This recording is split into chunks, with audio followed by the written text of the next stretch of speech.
हमेशा की तरह एक बार फिर से Rohit Sharma India versus Australia के सेमीफाइनल में टॉस हारते हैं और उन्हें गेंदबाजी करने का मौका मिलता है।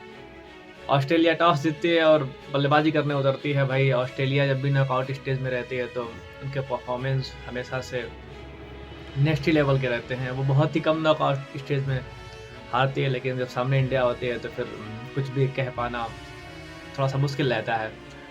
ट्रेविस हेड और कूपर ओपनिंग करने आते हैं। ट्रेविस हेड जो इंडिया के खिलाफ हमेशा नॉकआउट की स्टेज पे हमेशा अच्छा ही करते आए हैं, चाहे 2023 का टेस्ट चैंपियनशिप का फाइनल मैच हो या फिर हो 2023 का विश्व कप का फाइनल या फिर 2024 के सेमीफाइनल मैच में। इस मैच में भी वो उनका कैच पहले ही गेंद पर सेमी से फॉलो थ्रू में छूट जाता है। उसके बाद हमेशा की तरह वो तेज़ शुरुआत देते हैं और इस पारी में वो 33 गेंदों पर 39 रन बनाते हैं, जिसमें 2 छक्के और 5 चौके उनके बल्ले से निकलते हैं। कूपर जो पहले ही बिना खाता खोले जो है मोहम्मद शमी का पहला शिकार बनते हैं। उसके बाद से स्मिथ आते हैं। स्मिथ हेड ठीक करते हैं साथ मिलके, लेकिन स्मिथ जो है हेड आउट हो जाते हैं। वरुण चक्रवर्ती की गेंद पर 8वें ओवर पे में वो आउट हो जाते हैं।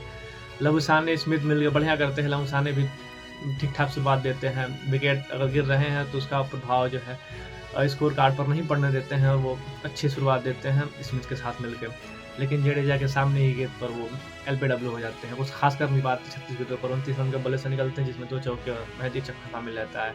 जॉस इंग्लिश, स्टीव स्मिथ मिलकर पारी को आगे बढ़ाने की कोशिश करते हैं, लेकिन जडेजा कोई भी मौका नहीं छोड़ते हैं इंग्लिश को आउट करने में, और वो कोहली के हाथों जडेजा जो है कोहली के हाथों इंग्लिश को आउट करा देते हैं। महज 12 गेंदों पर वो 11 रन बनाते हैं।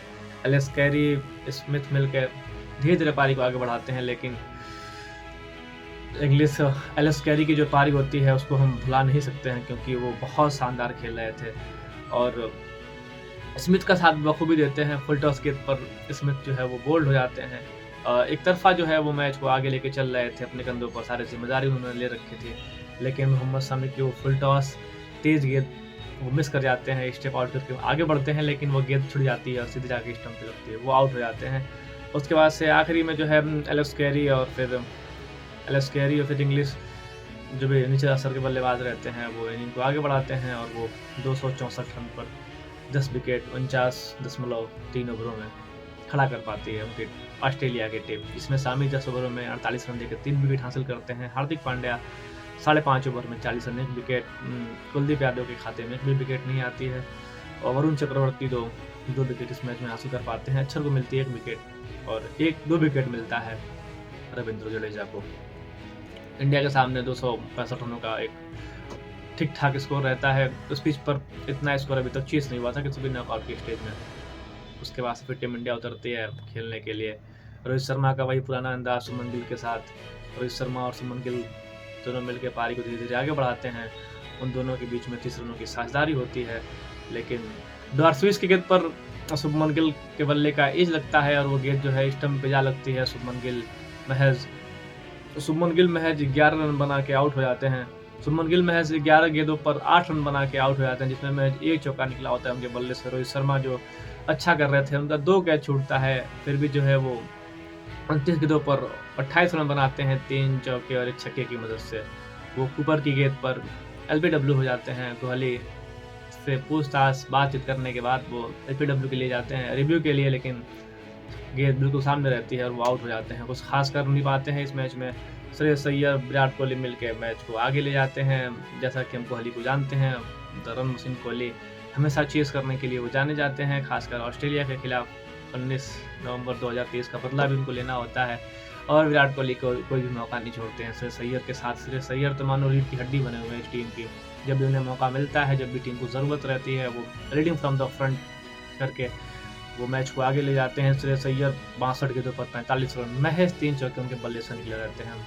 वो कोहली का बखूबी साथ देते हैं, स्ट्राइक रोटेट करते रहते हैं, जिससे जो है स्कोर पे कोई भी प्रभाव नहीं पड़ता है। और लेकिन चंपा की गेंद पर ठीक सामने वाली गेंद पर वो कट लगाने जाते हैं और वो बोल्ड हो जाते हैं।